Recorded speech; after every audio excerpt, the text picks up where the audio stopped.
Hello மக்களே, இன்றைக்கி நம்ம ஹாட்ஸ் மெம்பரில் நியூ ஃப்ரெண்ட் யாருன்னு பார்க்கலாமா? இவங்க தான் 24 ஷேட்ஸ் உள்ள டாம்ஸ் பிராண்டு. ஸோ இது நான் அமேசானில் வாங்கியிருந்தேன். கவர் பார்த்தீங்கன்னா இப்படி தான் கொடுத்துருந்தாங்க. எந்த ஒரு மேல் கவர் எதுவுமே இல்லை. ஸோ இப்படி தான் கையில் கொடுத்துட்டு போனாங்க. சரி, ஓகே தான், எந்த ஒரு டேமேஜ் எல்லாமே நல்லா தான் வந்திருக்கு.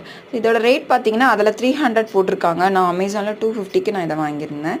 ஸோ இது எதனால் இந்த இவ்வளோ ரேட்டுன்னு பார்த்தீங்கன்னா, அது வந்து மெட்டல் பாக்ஸு.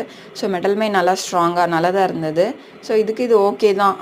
நார்மல் டாம்ஸ் பார்த்தீங்கன்னா 120 ருபீஸ் தான், அது 24 ஷேட்ஸு. இது அந்த மெட்டலுக்காகவே இவ்வளோ ரேட்டாக என்னன்னு தெரியல. ஸோ இதுக்கப்புறம் வரப்போகிற ஆர்டர்ஸ் எல்லாமே வந்து நான் இதை வச்சு யூஸ் பண்ணி நான் வந்து ட்ரா பண்ணி கொடுக்க போகிறேன். ஸோ உங்களுக்கும் இதே மாதிரி ரியலிஸ்டிக்காக ஓல்டு ஃபோட்டோஸ்லாம் ரீக்ரியேட் பண்ணணும், இல்லை சார்கோல் மூலயமா வரைஞ்சி கொடுக்கணும் அப்படின்னா கூட எனக்கு வந்து மெசேஜ் பண்ணுங்கள், கமெண்ட் பண்ணுங்கள். நான் உங்களுக்கு பட்ஜெட் ஃப்ரெண்ட்லியாக நான் உங்களுக்கு பண்ணி கொடுக்குறேன். தேங்க்யூ ஃபார் வாட்சிங். டாடா, பாய்.